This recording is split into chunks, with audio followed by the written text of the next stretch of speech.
Assalamualaikum warahmatullahi wabarakatuh. Salam Om Swastiastu, Namo Buddhaya, Salam Kebajikan. Halo, selamat siang sahabat UT, apa kabarnya? Perkenalkan, saya Via selaku host IG Live hari ini. Senang sekali rasanya hari ini, Senin 26 Mei 2025, kita bertemu lagi di IG Live dalam program Bincang episode 88 dengan tema Sosialisasi Kurikulum Baru Program Studi Pariwisata FEB. Hari ini Minut ditemani dengan narasumber yang terhormat, yaitu dengan Bapak Andi Mulyana SE MM selaku Ketua Program Studi Pariwisata pada FEB. Halo, selamat siang Pak Andi. Siang Mbak Via. Apa kabarnya? Alhamdulillah sehat. Sehat. Sudah semangat ya Pak ya menyambut mahasiswa baru. Harus Dan semangat. juga harus semangat ya. Harus semangat. Oke, baik. Pak Andi, seperti yang kita bahas hari ini ya Pak ya, mungkin Pak Andi boleh dijelaskan sedikit terlebih dahulu Pak, kenapa sih harus diadakan kurikulum baru seperti itu? Revisi ya Pak ya? Ya, revisi kurikulum. Selamat siang Mbak Via, Selamat siang para mahasiswa dimanapun Anda berada. Ya. Semoga kita semua siang ini selalu dalam keadaan sehat, tidak kurang suatu apapun. Amin. Jadi untuk mengapa tadi pertanyaannya, mengapa perlu adanya revisi kurikulum? Jadi ada beberapa yang melatar belakangi, beberapa alasan mengapa revisi kurikulum itu diperlukan. Jadi yang pertama, kurikulum merupakan panduan utama dalam proses pembelajaran. Iya. Jadi untuk menghasilkan lulusan yang memiliki kompetensi yang relevan dengan tuntunan zaman. Iya, jadi makanya secara berkala dalam waktu sekitar mungkin 5 tahunan kita selalu mengadakan revisi kurikulum. Jadi untuk pertama kali prodi pariwisata kan ditawarkan di tahun 2020. Jadi tahun ini tepat di tahun kelima, jadi sudah waktunya diadakan revisi kurikulum. Itu alasan yang pertama. Kemudian alasan yang kedua, adanya tuntutan kompetensi dunia kerja yang berubah dengan sangat cepat. Jadi dengan adanya revisi diharapkan kita dapat mengimbangi tuntutan dari dunia kerja tersebut. Selanjutnya, revisi kurikulum bertujuan untuk membekali lulusan dengan kecakapan abad 21. Di antaranya seperti kecakapan untuk berpikir kritis, kreativitas, komunikasi, kolaborasi, ataupun dengan literasi digital. Jadi dilakukanlah revisi kurikulum. Selanjutnya, alasan yang selanjutnya adalah adanya kewajiban atau adanya aturan berdasarkan Permendikbudristek nomor 53 tahun 2023 tentang penjaminan mutu pendidikan tinggi di pasal 25 yang menyatakan keseluruhan proses pembelajaran diperbaiki dan ditingkatkan secara berkelanjutan. Artinya seperti yang tadi sudah disampaikan, secara waktu ke waktu akan dilakukan revisi. Dan dalam hal ini di tahun yang kelima.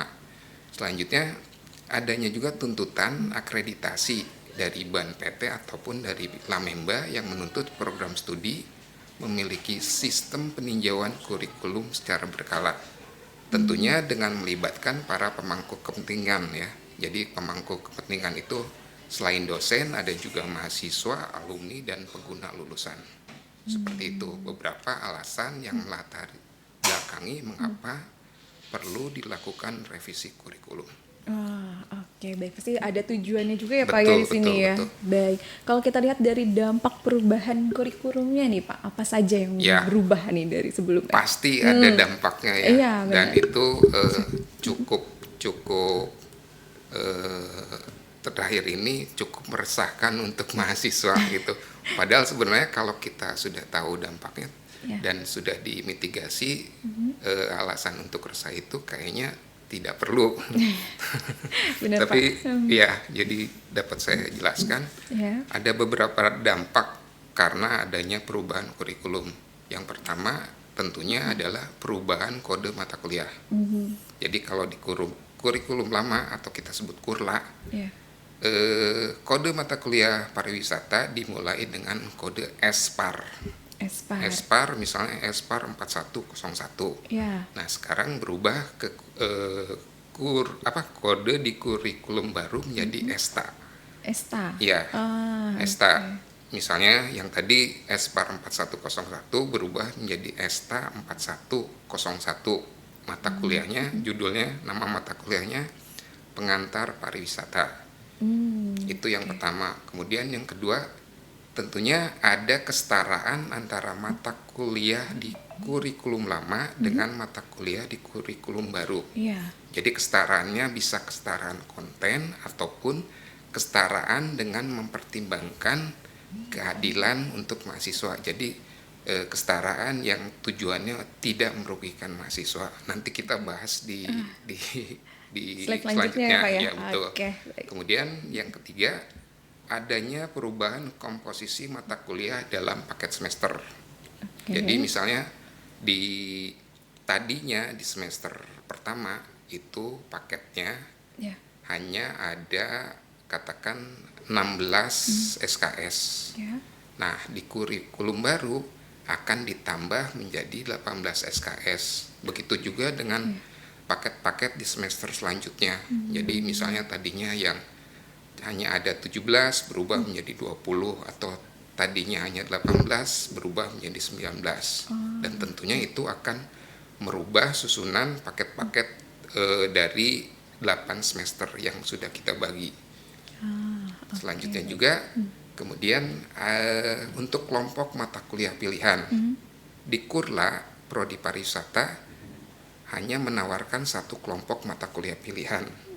Dan nah, untuk sekarang mata kuliah pilihannya tidak hanya satu kelompok, tapi jadi 2 kelompok. Masing-masing kelompok itu terdiri dari 3 mata kuliah. Begitu. Kemudian yang selanjutnya dampak perubahan adalah artikel ilmiah. Artikel ilmiah kan dulu berbobot 0 SKS. Nah, untuk Kurla artikel ilmiah memiliki bobot 6 SKS dan merupakan salah satu dari skema TAPS. Oke. Jadi TAPS itu ada beberapa skema. Nah, kita lanjut ke sebentar Mas. Sebelum. Oke. Perubahan pilihan tadi TAPS. Jadi kalau di kurikulum lama Prodi Pariwisata hanya menawarkan satu skema. Skemanya skema penelitian. Tapi kalau di kurikulum baru kita menambahkan 2 skema baru. Iya. Selain penelitian yang sekarang disebutnya dengan skripsi, kita juga menawarkan skema proyek dan artikel ilmiah tadi yang tadi kita bahas. Kalau dulu artikel ilmiah tidak ada nilai SKS-nya, tidak ada bobotnya, tapi sekarang menjadi salah satu skema dari TAPS dengan bobot SKS 6 SKS. Seperti itu. Oke, baik, itu juga pilihan ya Pak ya, dipilih salah satu ya Pak ya. Betul. Baik, oke, kita lanjut. Di sini ada informasi dari perubahan kode mata kuliahnya ya Pak ya. Ya. Tadi ya dari SPAR jadi SK ya Pak betul. ya. Jadi perubahan kode mata kuliahnya tadinya kan Espar. Iya. Espar kemudian berubah menjadi ESTA kodenya. Tapi kalau kita lihat secara total jumlah SKS itu masih tetap Masih sama Pak? ya. Oh, Di Kurla 145 SKS, di Kurba juga tetap 145 SKS. Begitupun dengan mata kuliah yang ditawarkan. Iya. Di Kurba ada 49, di Kurla juga ada 49 mata kuliah. Oke, jadi tidak ada perubahan ya Pak ya dari jumlah total SKS dan jumlah mata kuliahnya ya Pak ya, hanya kode matkulnya ya Pak ya. Baik, kita lanjut di sini. Kalau dilihat dari perbedaan bobot SKS dari mata kuliah Kurla ke Kurba itu apa nih Pak? Ya, jadi ada beberapa mata kuliah yang bobot SKS-nya berubah di Kurla dan Kurba. Untuk salah satunya mata kuliah pendidikan kewarganegaraan di Kurla itu bobotnya 3 SKS, di Kurba berubah menjadi 2 SKS. Sama dengan mata kuliah bahasa Indonesia, di Kurla 3 SKS, di Kurbanya menjadi 2 SKS. Tapi ada juga mata kuliah yang SKS-nya bertambah. Bertambah ya. Ya, jadi seperti bahasa Inggris di Kurla 2 SKS, di kurbanya menjadi 3 SKS. Dan yang satu lagi tadi berkaitan dengan TAPS. Ya. Kalau di kurba itu TAPS hanya berbobot 4 SKS. Ya. Nah, di kurbanya berubah menjadi 6 SKS. Jadi itu ada penambahan yang cukup besar ya, dari 4 Ya, ke 6 ke 6. gitu ya. Nah, itu. Terus di kurikulum baru ini ada beberapa mata kuliah wajib. Ya. Jadi seluruh prodi yang ada di UT harus memiliki mata kuliah ini. Ada 3, yaitu mata kuliah Pancasila, mata kuliah belajar di era digital, dan mata kuliah kewirausahaan di era digital. Oh, itu Nah, ini tambahan mata ya Pak kuliah ya? baru. Tapi sebenarnya ini untungnya prodi pariwisata kan merupakan prodi yang katakanlah baru berdiri, Ya. baru berdiri 5 tahun terakhir ini. Jadi pada saat kita menyusun kurikulum di tahun 2020, Ya. ketiga mata kuliah tadi yang di prodi lain belum ada, kita udah ada. Oh, Jadi sebenarnya untuk mata kuliah Pancasila, belajar di era digital, ataupun kewirausahaan, kita sudah memiliki mata kuliah itu dari awal kita berdiri di kurikulum lama. Oh, baik, itu Gitu. sudah ada ya Iya, Pak ya? iya. Oke, baik. Ini kalau kita lihat kesetaraan mata kuliah dari kurla ke kurbanya ada ya Pak ya? Oke, iya, iya. Oke, boleh dijelaskan Jadi, nih Pak untuk. Ini mungkin yang salah satu mengundang kegelisahan dari mahasiswa ya. Benar, Pak. Apakah ada kesetaraannya? Iya. Apakah misalnya mata kuliah yang sudah diambil diakui atau disetarakan dengan mata kuliah di Baru. kurba? Iya. Atau misalnya ada mata kuliah baru di kurba, apakah harus diambil lagi, diregistrasi lagi? Nah, jadi ada beberapa prinsip yang kita pegang tentang kesetaraan mata kuliah. Yang pertama adalah tadi kesetaraan konten mata kuliah. Jadi mata kuliah di kurba langsung disetarakan dengan mata kuliah di kurba karena adanya kesamaan konten. Misalnya di kurbanya mata kuliah 4101. Ya. Nama mata kuliahnya Pengantar Pariwisata dengan bobot 3 SKS. Ya. Nah, mata kuliah ini di Kurla sudah ada namanya sama Pengantar Pariwisata, tapi kodenya berbeda, Kodenya SPAR sama. 4101. Jadi ini bisa langsung disetarakan. Nah, contoh yang kedua misalnya di Kurba ada mata kuliah pariwisata berbasis kreativitas. Ya. Kodenya ESTA 4205. Nah, di Kurlanya ada mata kuliah yang sama dengan nama yang sama tapi kodenya berbeda. SPAR 4312. Itu langsung disetarakan karena ada prinsip tadi, kesetaraan konten. Iya. Kemudian yang kedua, prinsip yang kita harus perhatikan juga, tidak merugikan mahasiswa. Ya. Jadi misalnya di Kurba ada beberapa mata kuliah baru, misalnya mata kuliah hubungan industrial. Ya. Itu kodenya MBS 4204. Nah, itu akan disetarakan secara otomatis dengan mata kuliah SPAR 4560 karya ilmiah. Biarpun karya ilmiah itu di kurlanya hanya berbobot 0 SKS, sedangkan hubungan industrial 2 SKS, itu akan kita setarakan. Jadi untuk mahasiswa yang sudah mengambil mata kuliah karya ilmiah, itu tidak perlu lagi mengambil mata kuliah hubungan industrial. Oke. Baik. Jadi mata kuliah yang di Kurla bisa disetarakan dengan mata kuliah di Kurba. Contoh yang kedua, misalnya di Kurba ada mata kuliah baru hukum bisnis dengan kode EMBS 4320. Nah, itu disetarakan dengan mata kuliah penulisan karya ilmiah yang berkode MKKI 4400. Jadi jangan takut, mahasiswa tidak akan dirugikan apabila sudah mengambil satu mata kuliah. Semua mata kuliah yang sudah diambil akan disetarakan baik secara langsung tadi sesuai kontennya, ataupun prinsip yang kedua, prinsip yang tidak merugikan mahasiswa. Oke, tapi harus digarisbawahi Pak ya, harus lulus ya Pak ya, Iya, untuk mata betul, kuliahnya baru bisa betul. disetarakan gitu ya Pak ya. Iya. Baik. Oke, di sini ada perbedaan ya Pak ya dari kurba dan kurlanya Ya, ya Pak ya, ya, kesaran mata kuliahnya ya. nih Pak.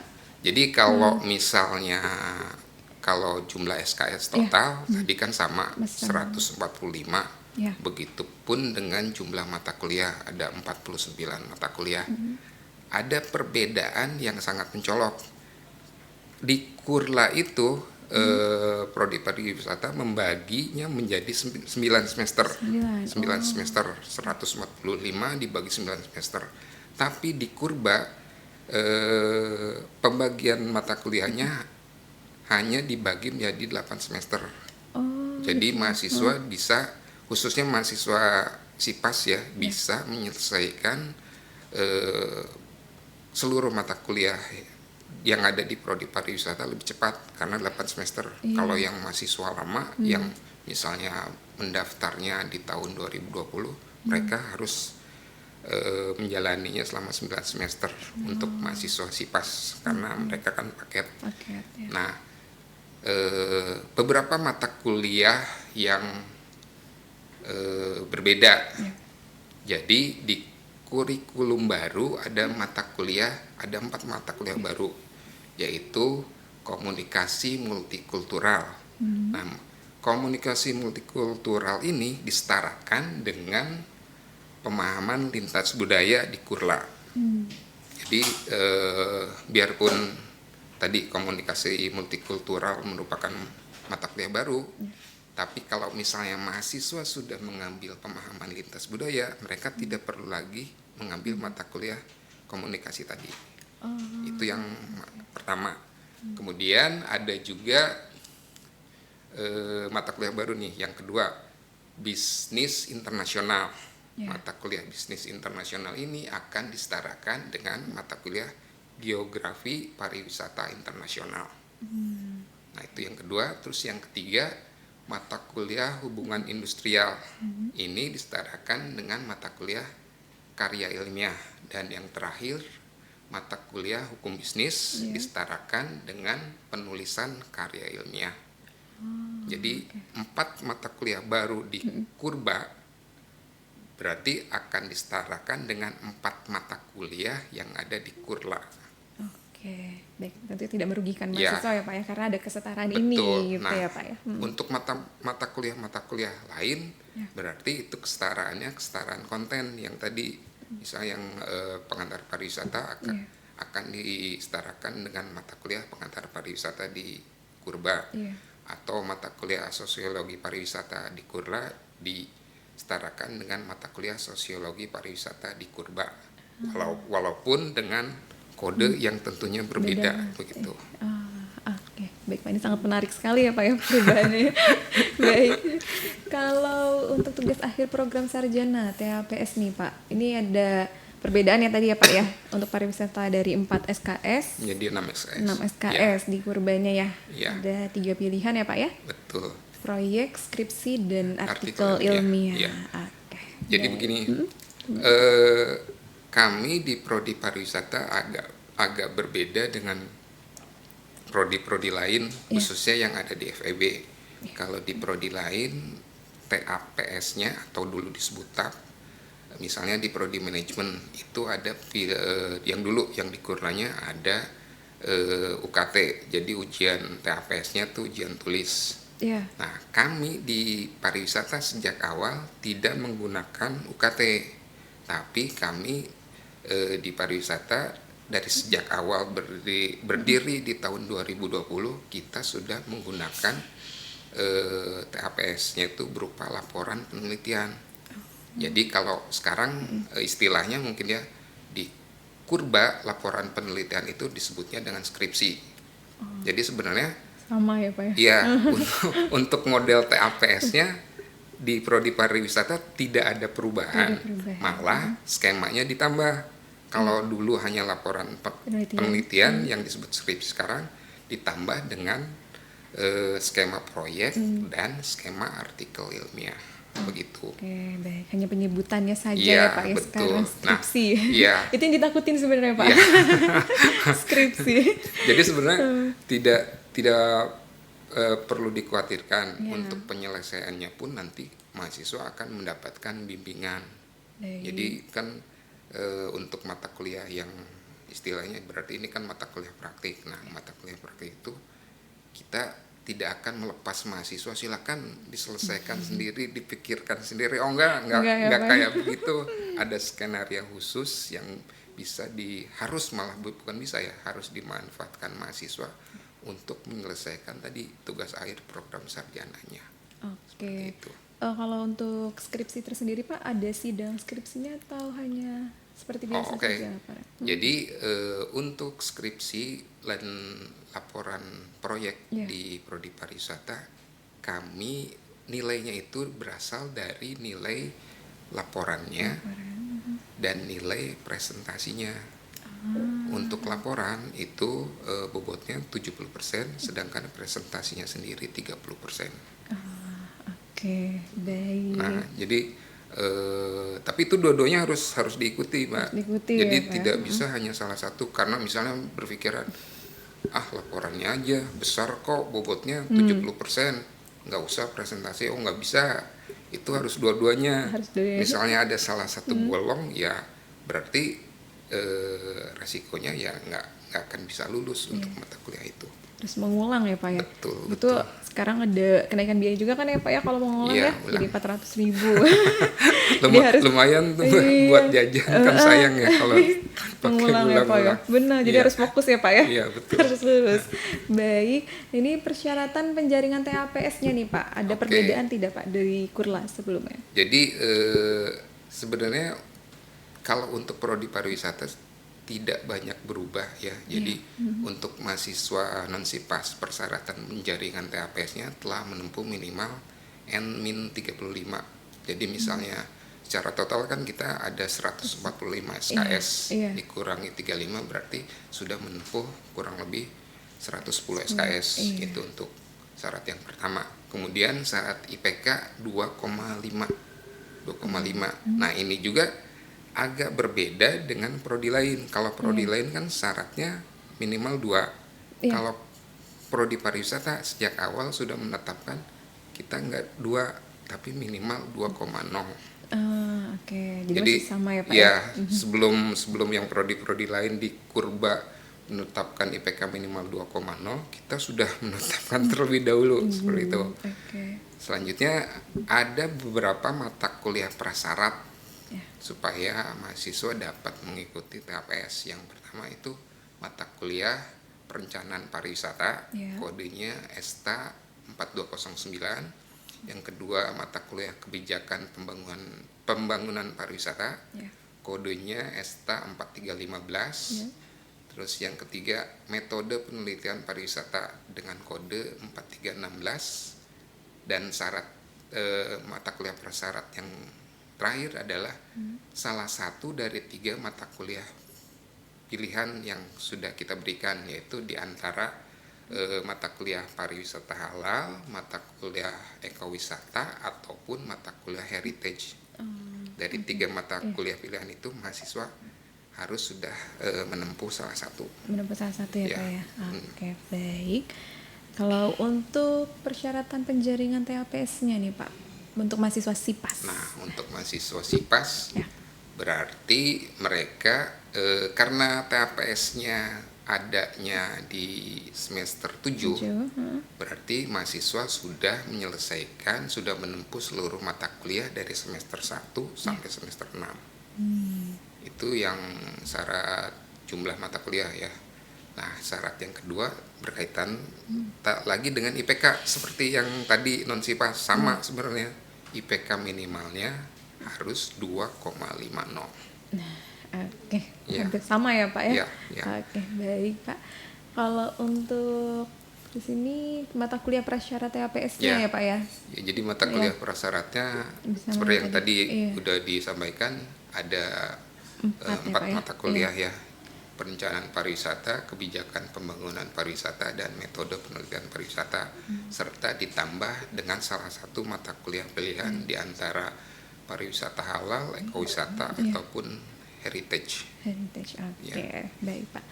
Nah, ini untuk kesetaraan TAP dan karilnya Pak, dari Nah, ya. kurla ke kurbanya nih, gimana nih Pak? Ya, jadi untuk mahasiswa-mahasiswa yang sudah menempuh TAP, Ya. TAP, TPA, TAP di Kurla Iya. itu TAP-nya sendiri dengan kode SPAR 4500 Iya. akan disetarakan dengan mata kuliah ESTA 4470. Nama mata kuliahnya skripsi. Iya. Itu langsung tuh sesuai kontennya. Iya. Terus ada juga yang satunya lagi mata kuliah ESPAR 4560 karya ilmiah Ya.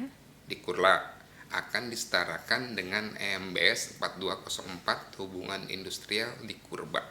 Oke, Ya. jadi mahasiswa sekarang nih Pak yang saat ini mau UAS nih, ini lagi menempuh TAP Karil harus tetap lulus ya Pak ya, Ya, untuk mata kuliah betul, tersebut ya, betul, agar nanti betul. bisa disetarakan Ya, gitu ya ya, Pak ya. ya. Oke, baik Pak, terima kasih. Dan kita lihat di sini ada persyaratan kelulusannya nih Pak. Apakah ada perbedaannya Pak dari sebelumnya? Iya, jadi untuk kelulusan TAPS Iya. yang tentunya mahasiswa perlu mengambil salah satu dari 3 skema yang ditawarkan itu ya, antara skripsi, proyek ataupun artikel ilmiah, nilainya minimal itu C. Jadi nggak bisa kurang dari C. D, E itu otomatis tidak bisa lulus TAPS. Kemudian IPK minimalnya 2,5. Persyaratan kelulusan yang ketiga, mahasiswa tidak sedang melakukan registrasi mata kuliah pada saat penetapan kelulusan dan tidak ada masalah administrasi akademik. Selanjutnya, nilai minimal C untuk mata kuliah praktik dan berpraktik. Nah, untuk mata kuliah praktik dan berpraktik di Prodi Pariwisata itu cukup banyak Mbak. Totalnya ada sekitar 11 mata kuliah. Nanti kita detilkan ya. Oke, 11 boleh, itu mata kuliah apa aja. Kemudian persyaratan yang terakhir, memperoleh nomor ijazah nasional atau kita sebut NINA yang diajukan melalui sistem penomoran ijazah dan sertifikat profesi nasional, singkatannya PISN. Oke, baik Pak. Iya. Jadi tidak jauh berbeda ya Pak ya Iya, dari sebelumnya ya. Baik, terima kasih. Ini kita lihat ada mata kuliah pilihannya ya nih ya Pak itu ya. kan kita tadi udah kita singgung-singgung ya Iya, mata kuliah mata kuliah pilihannya. pilihannya. Nah, jadi mata kuliah pilihan itu kita punya 2 kelompok. Ya. Posisinya ada di semester 5 dan semester 6. Masing-masing mata kuliah pilihan ada 3 mata kuliah. Tiap kelompok ada 3 mata kuliah. Nah, untuk kelompok yang pertama yang ada di semester 5, mata kuliah pilihannya itu ada model bisnis, Ya. teknik presentasi dan komunikasi, serta pemberdayaan masyarakat. Nah, untuk mata kuliah pemberdayaan masyarakat, sebenarnya Prodi Pariwisata sudah menawarkan dari awal. Nah, sekarang mata kuliah pemberdayaan masyarakat ini kemudian diadopsi oleh seluruh prodi-prodi yang ada di UT Oh, dan masuk ke dalam kelompok mata kuliah pilihan. Itu yang posisinya di semester 5. Kemudian ada kelompok yang kedua, posisi mata kuliah pilihan yang ada di semester 6. Nah, untuk yang mata kuliah di semester 6 ini ada pariwisata halal, ekowisata, dan heritage. Oke. Untuk bobotnya masing-masing mata kuliah ini bobotnya 3 SKS. 3 SKS ya Pak 3 ya? SKS. Oke, baik. Kita lihat di sini ada contoh mata kuliah praktik dan berpraktiknya nih Pak. Oke. Ya, jadi mata kuliah praktik dan berpraktik di Prodi Pariwisata tuh cukup banyak ya, ada 11. Nah, sebelum kita masuk ke penjelasan detail mata kuliah apa aja, kayaknya kita perlu samakan terminologi ya, apa yang dimaksud dengan mata kuliah praktik dan berpraktik. Jadi mata kuliah praktik adalah mata kuliah yang nilai akhirnya hanya ditentukan oleh nilai yang diperoleh dari hasil kegiatan praktik. Artinya tidak ada UAS-nya. Sedangkan mata kuliah berpraktik yaitu mata kuliah yang nilai akhirnya ditentukan oleh nilai praktik dan nilai UAS. Ya, jadi untuk mata kuliah berpraktik praktik mahasiswa harus diikuti dan diselesaikan, juga nanti di akhir semester ada UASnya. Jadi ada sumber nilai yang berasal dari dua komponen tadi ya, praktik dan UAS. Nah, kemudian mata kuliah apa aja nih Iya, apalagi nih yang Pak. dipraktikkan dan berpraktik. Jadi untuk mata kuliah berpraktik itu kita ada 8 mata kuliah, Ya. sedangkan mata kuliah praktik ada 3. 8 itu apa aja? Yang pertama pariwisata berbasis kreativitas, itu di semester 3. Manajemen operasional layanan kepariwisataan di semester 3 juga. Selanjutnya di semester 4 ada perencanaan pariwisata dan manajemen MICE. Terus di semester 5 ada mata kuliah manajemen jasa perjalanan dan manajemen restoran dan catering. Itu di semester 5. Nah, di semester 6-nya itu ada 2 mata kuliah.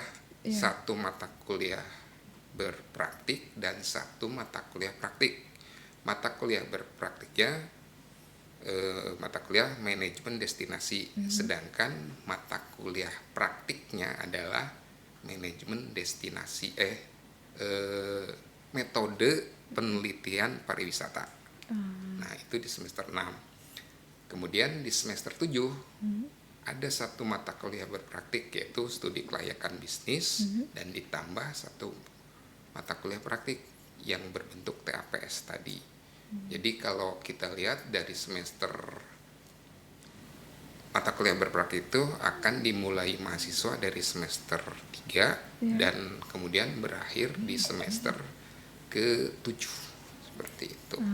Oke, dari semester 3 dan sampai semester 7 itu ya Pak ya? Betul. Praktik dan berpraktik. Oke, terima kasih Pak untuk Iya, penjelasan sama-sama, materi Bu ini. Fia. Baik, tadi sangat bermanfaat ini Pak, Iya, informasinya nih Pak untuk mahasiswa, terutama pariwisata ya Iya, Pak ya. iya. Baik, kita langsung masuk ke pertanyaan gimana nih Pak? Silakan, Andi? Mbak. Sudah ready ya Pak ya? Oke, baik. Di sini ada 1 pertanyaan dari Kakak Arika Drew. Iya. Saya Arika dari Prodi Pariwisata RPL semester 1 UT Yogyakarta. Izin bertanya Min, saya sudah cek kurikulum baru dan dibandingkan dengan LKM saya, ada beberapa mata kuliah baru yang tidak ada di Kurla. Jumlah SKS di beberapa matkul berbeda. Ada matkul yang sedang saya tempuh saat ini yaitu pemahaman lintas budaya, tidak ada di Kurba. Iya. Lalu ada pemberdayaan masyarakat yang saya tempuh di semester ini 2 SKS di LKM. Saya tetapi di Kurba 3 SKS gitu. Hasil kelulusan yang diakui apakah juga dikonversi ulang mengingat saya mahasiswa RPL. Terima kasih Pak. Oke. Dari pertanyaannya Mas mungkin ya, Arika Drew. Kakak, kita panggil kakak saja nih Pak. Kakak Arika Drew dari Jogja. Ya, jadi kan tadi kan sudah disampaikan ada beberapa dampak dari perubahan kurikulum dari Kurla ke Kurba. Di antaranya itu ada perbedaan jumlah SKS, terus juga ada perbedaan susunan paket mata kuliah setiap semester. Nah, misalnya untuk mata kuliah pemahaman lintas budaya itu di Kurba akan berubah menjadi mata kuliah komunikasi multikultural. Jadi mata kuliah PLB pemahaman lintas budaya akan disetarakan dengan mata kuliah komunikasi multikultural. Sedangkan mata kuliah pemberdayaan itu di Kurba, dan di Kurba juga ada itu mata kuliah yang berbentuk praktik. Jadi untuk mengikuti mata kuliah ini mahasiswa akan dikoordinasi melalui UT daerah, dan itu akan dilakukan secara berkelompok dengan mahasiswa lain yang biasanya dicarikan mahasiswa yang ada di UT daerah yang sama supaya koordinasinya lebih gampang seperti itu. Oke, baik. Ini di bawahnya juga nih Pak, hasil kelulusan yang diakui apakah juga dikonversi ulang mengingat saya mahasiswa RPL. Oh, kalau Gini, RPL itu kan hanya sekali di awal ya ya Pak ya. betul.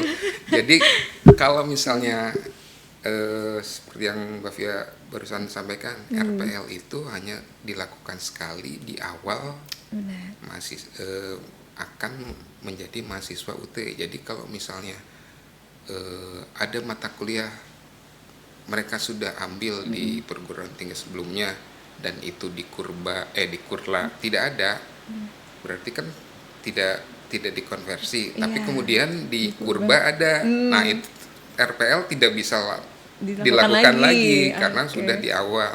Jadi Oke. mohon maaf untuk yang itu tidak bisa dikonversi ulang gitu. Oke, karena memang peraturan kementeriannya seperti Iya, itu ya Pak betul, ya. betul. Oke, baik. Terima kasih Pak Endi. Kita lanjut Pak dari pertanyaan Hanilai.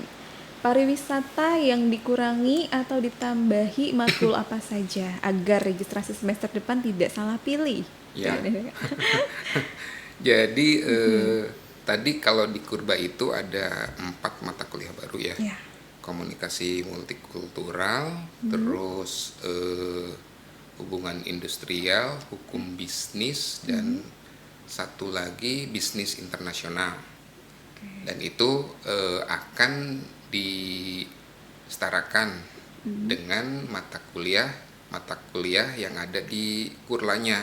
Misalnya tadi komunikasi multikultural akan disetarakan dengan pemahaman lintas budaya. Mata kuliah bisnis internasional disetarakan dengan geografi pariwisata internasional. Hubungan industrial disetarakan dengan mata kuliah karya ilmiah. Dan yang keempat, mata kuliah hukum bisnis disetarakan dengan penulisan karya ilmiah. Jadi jangan khawatir. Semua mata kuliah yang sudah diambil, sudah pernah diregistrasi, akan disetarakan dengan mata kuliah yang ditawarkan di kurbanya. Oke, baik. Jadi bisa dilihat juga di katalog di website UT ya Pak ya. Iya, Itu nanti sudah update ya Pak ya. ya supaya jangan salah pilih mata kuliah. Nanti Iya. di aplikasi MyUT masing-masing mahasiswa itu kelihatan. Jadi bisa dicek mata kuliah mana yang mata kuliah apa disetarakan dengan apa dengan apa. Jadi kalau misalnya untuk mahasiswa non SIPAS, Ya. kalau mata kuliah itu yang udah diambil ya udah dan udah disetarakan dan nilainya bagus, ya udah tidak perlu lagi diregistrasi ulang, ambil mata kuliah lain. Sedangkan untuk mahasiswa SIPAS misalnya mereka itu jadi akan tampak, kalau SIPAS kan sebenarnya tidak bisa milih ya. Iya. Nah itu secara otomatis by system akan dipilihkan mata kuliah yang akan dia tempuh di semester nanti, misalnya mulai 2025.2. Jadi secara otomatis untuk SIPAS akan dipilihkan mata kuliah apa aja. Oh, oke. Jadi sudah sistem ya Pak ya. Iya, iya. Baik. Makasih Pak Andi. Kita lanjut di sini pertanyaan dari Kakak Eka_Fitriasi. Apa pariwisata saja yang ikut skripsi? Gosip-gosipnya gimana nih Pak? Jadi mungkin ini Mbak Eka, nggak Kakak Eka, nggak ada asalnya dari mana ya. Jadi untuk prodi pariwisata memang sejak awal kita tidak menawarkan skema TAPS yang selain skripsi. Kalau dulu kita sebutnya laporan penelitian ya. Iya. Jadi sejak awal itu kita sudah menerapkan TAPS-nya bentuknya laporan penelitian, tidak ada UKT yang ujian tulis itu ya.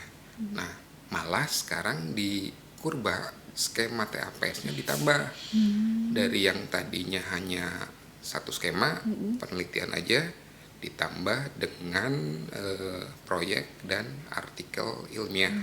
Nah, sebenarnya kan kalau misalnya dibayangkan kok sulit ya, harus ada melakukan penelitian, harus bikin laporan proyek atau artikel ilmiah. Sebenarnya jangan takut, karena untuk itu kita sudah menyiapkan, ibaratnya ada step-step dahulu yang harus dilalui mahasiswa sebelum sampai ke mata kuliah TAPS.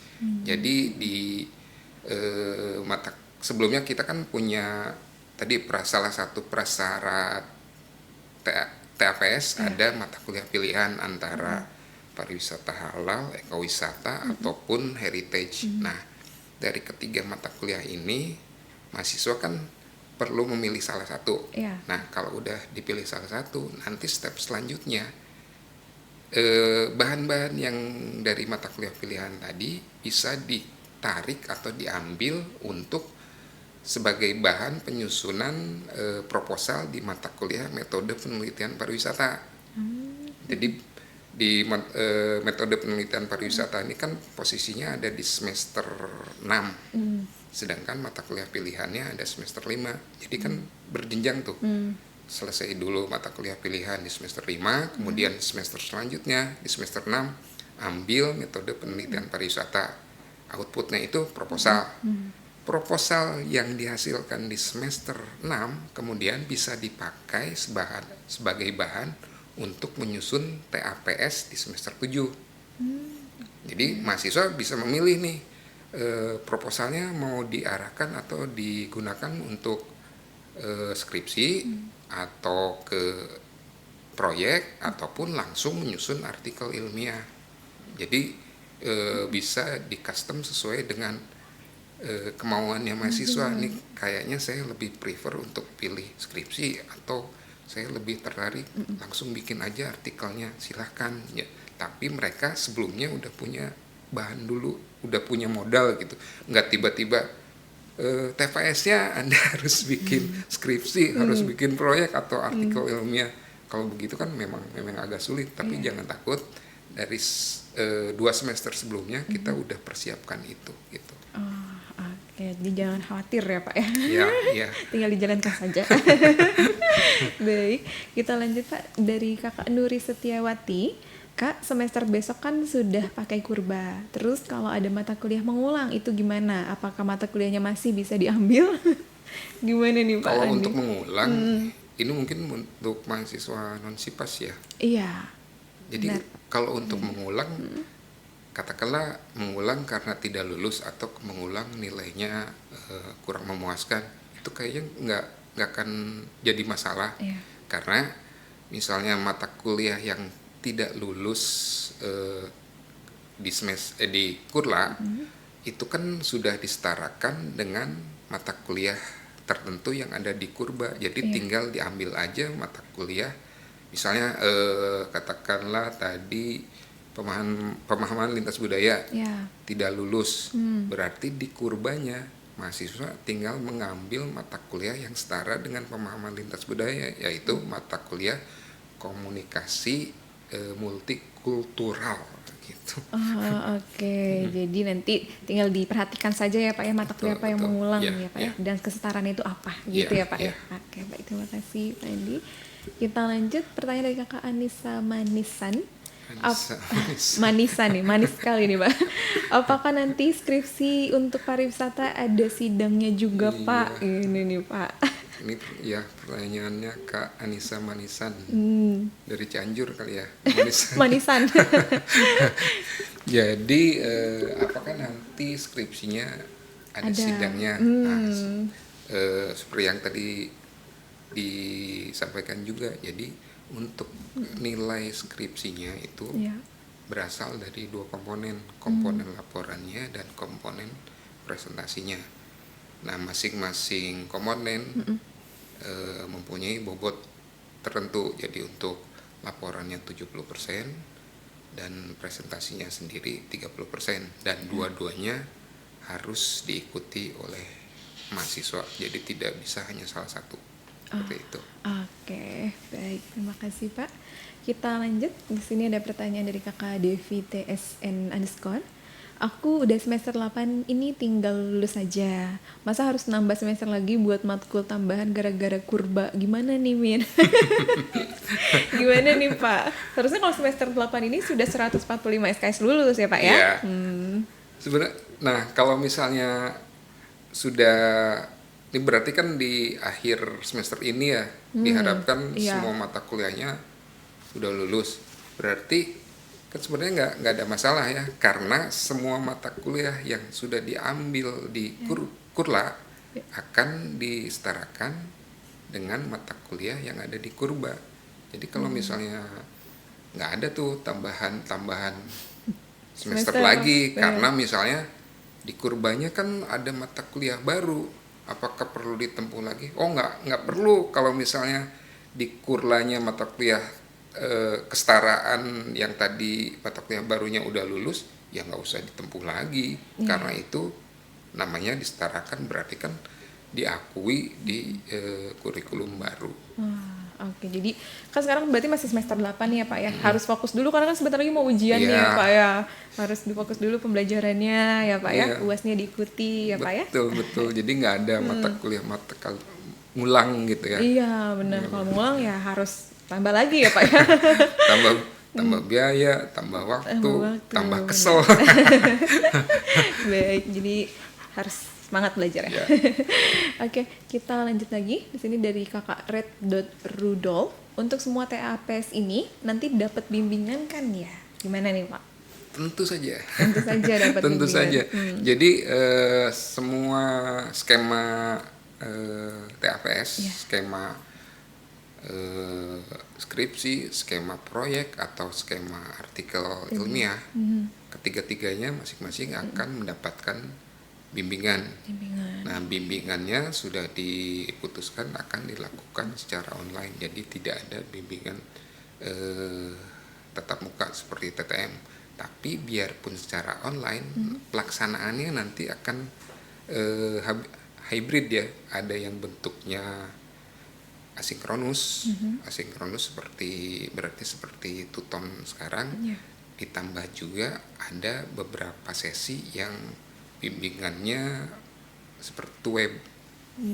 Jadi kadang-kadang kan kalau misalnya kita bimbingan tanpa bertatap muka, tanpa ngobrol, tanpa diskusi, ada beberapa hal yang agak sulit untuk disampaikan. Makanya kita sediakan beberapa sesi untuk web. Oke, baik. Tadi berarti tidak ada ujiannya ya, pas sidang skripsinya ya Pak ya? Iya. Oke, baik. Lalu di sini pertanyaan lagi Kak, Pak dari Sri Ratu Wijaya. Pak, kalau proyek itu seperti apa? Nah, mungkin Pak Andi bisa gambarkan nih Pak. Jadi begini, proyek ini prinsipnya itu kan penerapan pengetahuan atau teori-teori yang sudah diperoleh di mata kuliah sebelumnya dari semester 1 sampai ke semester 6. Jadi proyek ini sama dengan penelitian, harus berbasis masalah. Jadi ada, katakanlah misalnya di satu tempat, karena kita pariwisata, katakanlah ada masalah di satu destinasi wisata, misalnya di pantai ada masalah sampah lah ya, katakanlah ada masalah sampah. Nah, proyek ini bertujuan bagaimana caranya untuk bisa mengatasi permasalahan sampah itu. Jadi dari proyek yang dilakukan, mahasiswa bisa memberikan rekomendasi, bisa memberikan masukan terkait dengan solusi untuk mengatasi satu masalah yang ada di satu destinasi pariwisata. Itu menarik sekali ya Pak ya. Iya. Seperti praktek lapangan ya Pak ya. Iya. Oke, baik. Kita lanjut Pak Andi. Di sini dari Kakak Priyanti Duyasi. Kalau lokasi dan UT daerah kami beda, kami lokasi Denpasar dan UT-nya UT daerah Mataram. Di mana harus presentasi skripsinya Pak? Gimana nih Pak Andi? Iya, nah gini, ini kan harus dilihat. Kalau misalnya Denpasar atau Mataram katakanlah masih mudah untuk dijangkau. Perlu diingat juga mahasiswa kita kan ada yang lebih pelosok lagi ya, lebih jauh gitu. Nah, untuk mengantisipasi ini, presentasi nanti akan dilakukan secara online. Jadi mahasiswanya tidak hanya di Denpasar atau di Mataram, dimanapun itu di pelosok Indonesia selama masih bisa dijangkau, ada internet, itu akan dipresentasikan secara online. Jadi nanti pembimbing akan memberikan jadwal presentasinya kapan, dan tentunya sesudah laporan skripsi atau proyeknya ataupun artikelnya selesai. Seperti itu. Oke, baik, jadi jangan khawatir ya Pak ya. Ya. Selagi ada internet ya Pak ya. Oke, baik, terima kasih Pak Andi. Kita lanjut di sini dari Kakak Nanda. Saya Nanda, non Sipas sekarang semester 2. Di Kurba untuk semester 2 ini ada akuntansi pariwisata dan manajemen sumber daya manusia, sementara di Kurla tidak ada. Berarti semester depan harus diambil. Bagaimana nih Pak? Jadi begini, di Kurba non Sipas ya, di Kurba semester 2 ini ada akuntansi pariwisata dan manajemen sumber daya Manusia. MSDM, Iya. sementara di Kurla tidak ada. Kalau misalnya Kakak Arnanda ya Iya. belum pernah mengambil mata kuliah ini, silakan diambil. Berarti ini buat semester ke depan ya, atau sedang berjalan saat ini ya? Sekarang semester 2 di Kurba untuk semester 2 ini ada, berarti berjalan ya Pak ya ini? Ini ada akuntansi pariwisata dan manajemen Ya. semester Jadi 2 ini. Oke, berarti di semester selanjutnya kalau misalnya mata kuliah itu belum diambil, silakan diambil. Karena kan kalau yang non Sipas sebenarnya mereka tidak dibatasi ya, mau mengambil mata kuliah mana aja di semester berapa aja, asalkan persyaratannya tidak ada bentrok jam ujian. Tapi memang disarankan ambillah mata kuliah berurutan gitu, dari bawah dulu baru ke atas, jangan terlalu random, tiba-tiba mahasiswa baru, mahasiswa semester 2 tiba-tiba ambillah mata kuliah di semester 7 atau mata kuliah di semester 8 gitu. Nah, jadi kalau misalnya sebelumnya belum pernah diambil nih mata kuliah akuntansi pariwisata dan MSDM, silakan diambil di semester selanjutnya. Oke, baik Pak Andi. Kita lanjut lagi dari Kakak Mri _Rizky. Izin bertanya, Pak, dalam pembuatan skripsi ini kan di semester 7 ya Pak. Apakah dalam satu semester itu hanya buat skripsi apa gimana Pak? Dan dalam skripsi ini kayak universitas lain menambah nilai IPK. Gimana nih Pak? Masih seputar skripsi ini. Kalau menambah nilai IPK tentu ya, Tentu. asalkan nilainya bagus, pasti IPK-nya bertambah. Bertambah. Apalagi sekarang SKS-nya kan besar ya. Iya, 6 ya Pak ya? 6, tadinya cuma 4. Nah, tentunya ya kalau nilainya bagus ya pasti menambah nilai IPK. Yeah. Terus dalam satu semester apakah hanya membuat skripsi? Oh, enggak. Jadi dalam satu semester, di semester 8 itu ada semester 7 itu ada 18 mungkin ya. 18 SKS, kalau saya nggak salah ada 18 SKS. Berarti kan kalau dipotong dengan skripsinya 6 SKS masih ada 12. Nah, 12 ini tentunya untuk mata kuliah lain. Jadi kalau 12 misalnya rata-rata 3 SKS berarti ada 4 mata kuliah ya. Jadi selain mengerjakan satu skripsi yang nilainya 6 SKS berbarengan dengan mengikuti 4 mata kuliah lainnya. Gitu. Oke, jadi jangan fokus sama skripsi aja ya Pak, Ya, semuanya juga harus diikuti ya Pak ya. Harus diselesaikan. Oke, baik Pak Andi. Kita lanjut di sini dari Kakak Your.Fadli. Permisi, saya mahasiswa pariwisata UT Jambi. Izin bertanya untuk modul penyelarasan seperti pemahaman lintas budaya dengan komunikasi multikultural. Apakah modul di Kurba masih bisa didapatkan untuk dipelajari? Gimana nih Pak? Berarti ini udah mahasiswa yang sudah pernah mengambil pemahaman lintas budaya ya? Kayaknya begitu ya? Iya, untuk modul penyelarasan seperti pemahaman lintas budaya. Oke. Kalau misalnya untuk mata kuliah yang sudah lewat, berarti mereka tidak bisa dapat modul untuk mata kuliah yang baru. Kan mereka nggak meregistrasi lagi.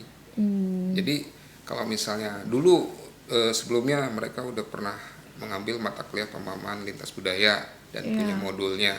Itu kan berarti secara otomatis akan disetarakan dengan komunikasi multikultural. Berarti kan mereka tidak perlu meregistrasi mata kuliah ulang. Artinya ya secara otomatis nggak akan dapat modul komunikasi multikultural. Baik Pak. Kita lanjut. Oh, tapi kalau misalnya mahasiswanya tertarik untuk mempelajarinya, silakan bisa cek di RBV. Pasti di RBV ada kan. Boleh saja. Rajin membaca nih mahasiswanya Pak.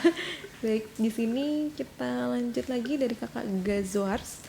Izin bertanya, saya mahasiswa pariwisata semester 2 di UT Bandung. Di kurikulum baru, mata kuliah wajib seperti Bahasa Indonesia, Pancasila, PKN, 2 SKS. Sedangkan di Kurba, 2 SKS. Itu bagaimana? Oke. Jadi, tadi kan di awal kita membahas salah satu dampak dampak dari perubahan kurikulum tadi. Ada penurunan jumlah SKS, juga ada penambahan jumlah SKS di beberapa mata kuliah. Nah, untuk mahasiswa yang masih mahasiswa baru ya, masih semester 2 atau seingat saya sampai semester 3, memang itu secara total akan ada terjadi penurunan jumlah SKS. Tapi itu tidak banyak, hanya 3 SKS, dan otomatis nanti akan berdampak kepada penurunan IPK-nya. Itu akan turun 0,01. Tapi sebenarnya kalau misalnya seluruh mata kuliah yang totalnya 145 SKS sudah ditempuh semua, itu akan balik lagi ke nilai atau SKS yang ditempuh serta IPK-nya. Itu akan balik lagi. Tapi itu akan kembali normal sesudah ada di atas semester 4. Baik. Karena kan tadi tidak ada perubahan jumlah SKS di Kurla 145, begitu juga di Kurba 145, termasuk tidak ada perubahan jumlah mata kuliah 49 di Kurla, 49 juga di Kurba. Gitu. Baik, kalau dari jumlah dan total SKS-nya tidak ada perubahan ya Pak ya. Baik, wah ternyata sudah habis nih Pak pertanyaannya nih Pak. Baik, sebelumnya nih Pak Andi terima kasih banyak sudah berkenan nih untuk menjadi narasumber pada IG Live hari ini. Mungkin nanti Pak Andi bisa menyampaikan closing statement terlebih dahulu nih kepada mahasiswa baru ataupun ongoing-nya nih Pak. Untuk mahasiswa khususnya mahasiswa ongoing ya, sebenarnya para mahasiswa tidak perlu merasa khawatir tentang penerapan kurikulum baru ini, karena bisa dipastikan semua mata kuliah yang sudah diambil, sudah diregistrasi di Kurla akan diakui dan disetarakan dengan mata kuliah yang ada di Kurba. Jadi kalau misalnya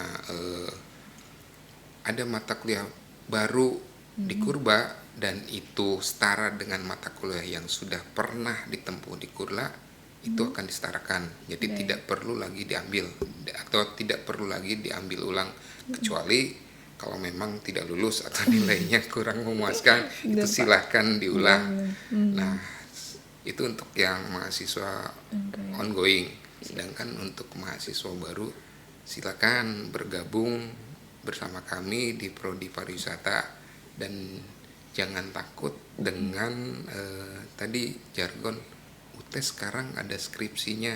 Oh, jangan salah. Kita di Prodi Pariwisata memang sejak awal berdiri sudah ada skripsi dengan sebutan lain, yaitu laporan penelitian. Dan jangan takut juga, untuk penyusunan TAPS ini akan mendapatkan bimbingan dari Prodi. Jadi mahasiswa tidak dilepas begitu aja untuk menyelesaikan TAPS-nya. Seperti itu. Baik, terima kasih banyak Pak Andi. Sama-sama Mafia. Untuk closing statement-nya di sini sangat bagus. Baik.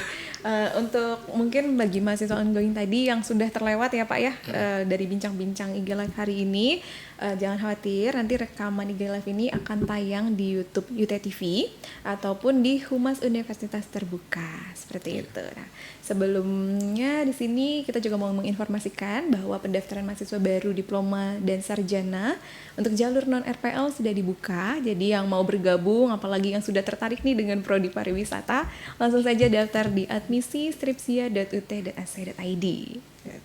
Pak Andi, sebelum mengakhiri saya mau sedikit pantun, boleh Pak? Silakan Mbak. Untuk menutupi IG Live hari ini Pak. Tentara datang tangkap penyelundup.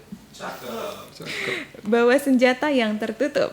Cakep. Semangat belajar tak boleh redup agar bahagia menjalani hidup. Assalamualaikum warahmatullahi wabarakatuh. Terima kasih.